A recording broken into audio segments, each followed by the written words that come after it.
안녕하세요. 저는 오늘 영화로 보는 품위 있는 죽음 준비라는 제목으로 강의를 하게 된 한애경 교수입니다. 목차는 죽음학의 배경, 안락사 논쟁, 그다음에 죽음 준비, 그다음에 슬기로운 노후 생활, 무엇을 남길 것인가, 이런 순서로 강의하겠습니다. 제가 영문학 전공인데 웬 웰다잉 강의를 하나, 그렇게 의아해하실 분들이 계실 것 같아요. 그래서 제가 왜 웰다잉에 관심을 갖게 됐는가, 그 얘기를 잠깐 하고 넘어가겠습니다. 두 가지 계기가 있는데요. 하나는 저희 집에 초등학교 3학년 때부터 대학교 4학년 때까지 기르던 진돗개 잡종이 있었어요. 근데 그 진돗개가 아주 똑똑했거든요. 그래서 아주 동네에서 맹견으로 소문났는데, 그 개가 어느 날 도둑이 그 옛날에 참기름 바른 소고기를 던졌어요. 그래서 그걸 먹고 죽었거든요. 그래서 저희 엄마하고 오빠가 그걸 이제 저 없는 사이에 갖다 묻었는데, 그 다음에 비가 오면 그 개 무덤에 빗물이 들어가지 않나, 막 비가 새지 않나, 이제 막 그런 생각이 드는 거예요. 그래서 그게 제가 제 인생에서 처음으로 가까이 겪은 죽음이에요.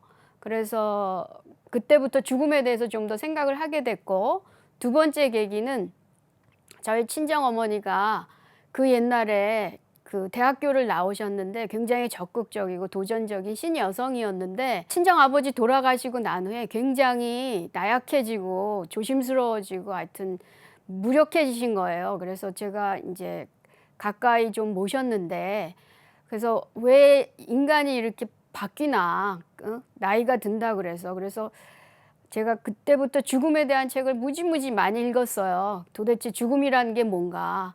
그래서 강의도 듣고 훈련도 받고 그러면서 삶과 죽음이라는 강의도 하게 되었고요.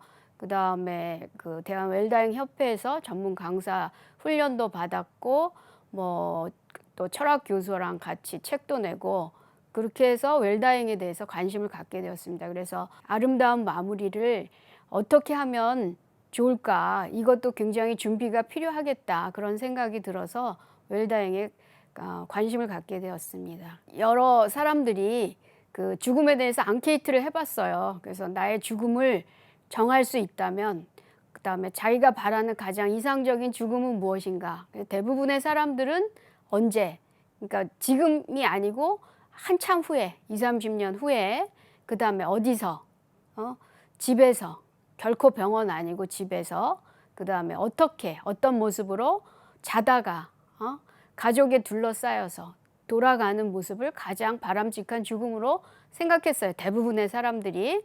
그런데 과연 현실은 어떤가? 현실에서는 모든 사람이 이 세 가지를 지나치고 있어요. 뭐냐면, 언제 자기가 죽을지 모른다. 내가 몇 날 몇 시에 죽는다, 그렇게 얘기하는 사람 아무도 없죠. 그다음에 어디서 죽을지 모르죠. 네. 그다음에 어떤 모습으로 어떻게 죽을지 또 아무도 모르죠. 그래서 아무리 미래를 예측하거나 뭐 아무리 점장이거나 뭐 어떤 사람이라도 자기가 어떻게 죽게 될지 아무도 모른다. 모르는 것 세 가지. 그다음에 모든 사람이 또 아는 게 있어요. 그건 뭐냐면은 반드시 죽는다. 뭐 진시황이 뭐 불로장생초를 구했지만 그 역시 죽었죠. 반드시 죽는다. 그다음에 혼자서 죽는다. 뭐 요새 동반 자살 있긴 하지만 그거는 굉장히 예외적인 경우고, 혼자서 죽죠. 아무리 사랑하는 사람이 있어도 혼자서 죽을 수밖에 없다. 그다음에 아무것도 가져갈 수 없죠. 뭐 부귀 영화 뭐 그중에 아무것도 가져갈 수 없습니다. 그래서 수위에는 주머니가 없죠. 동전 한 입 가져갈 수 없습니다. 죽음학에 대해서 좀 살펴보겠습니다. 죽음학이라는 거는 영어로 하면 타나톨로지예요. 그래서 타나토스 하면은 죽음이라는 뜻이죠. 그래서 올로지 하면 학문이니까 사생학 또는 생사학이라고 해서 이게 삶과 죽음이 동전의 양면이에요. 그래서 뭐 순서를 사생학이라고도 하고 생사학이라고도 합니다.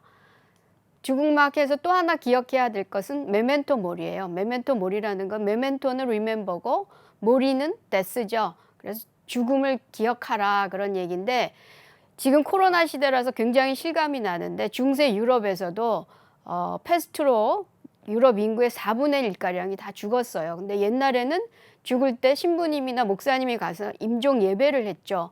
그런데 너무 많은 사람들이 죽으니까 임종 예배를 드려줄 수가 없었어요. 그래서 책을 냈어요. 그 죽음의 기술이라는 책을 내고 이걸 읽고 바람직한 임종을 하라고 했죠. 그래서 메멘토 모리는 또한 이런 뜻도 있고 또 고대 로마에서 개선 장군들이 시가 행진을 할 때 노예를 시켜서 메멘토 모리라고 외치게 했대요. 왜냐하면 지금은 이겼지만 언제 또 전쟁에 져서 노예가 될지도 모르기 때문에 죽음을 생각하고 겸손하라고 메멘토 모리라고 외쳤다고 합니다. 그래서 영국의 테이트 경이라는 분이 계셨는데 이제 필즈라는 화가한테 인생에 있어서 가장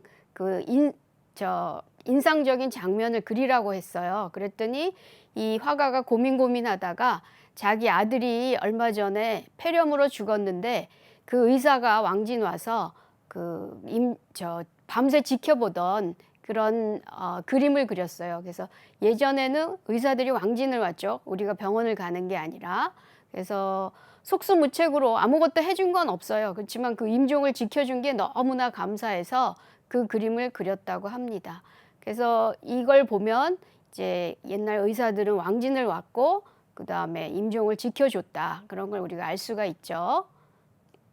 생로병사죠. 생로병사. 태어나고 나이가 들고 병이 들어서 죽게 되는 게 생의 죽인데 이 예외가 되는 경우가 이제 몇 가지 있죠. 현실적으로는 없고 신화에 있죠. 신화에서는 뭐냐면 에오스가 새벽의 신이죠. 그 다음에 티토노스는 이제 왕의 아들이에요. 근데 이제 티토노스가 에오스를 사랑하게 됐어요. 근데 여신을 사랑하니까 자기는 죽을 유한한 존재이고 그 다음에 여신을 사랑하니까 영생을 허락해달라고 제안을 했어요. 그래서 제우스가 허락을 해줬어요. 근데 이 사람이 부탁을 할 때 하나를 더 부탁했어야 되는데 청춘을 부탁을 했어야 되는데 그건 안 하고 영생만 부탁을 했죠. 그래서 살긴 살았는데 아주 이렇게 나이가 든 거예요. 그래서 새벽에 여신이 도망가는 그런 슬픈 사랑의 이야기죠. 또 하나는 이 소설에 이 사람은 뱀파이어예요. 뱀파이어인데 불로장생을 허락받았어요. 근데 이 사람은 그게 너무 슬픈 거예요. 죽지도 못하는 게 성장도 못하고 계속 살아야 된다는 게 너무 고역스러운 거죠. 그래서 이 두 가지 경우를 빼고는 모든 사람이 다 죽죠. 그래서 소크라테스는 죽음이 최고의 축복이다. 그래서 그 한국 죽음학회에서는 2005년부터 생겼거든요. 우리나라에서. 여기에 모토가 뭐냐면 당하는 죽음에서 맞이하는 죽음으로.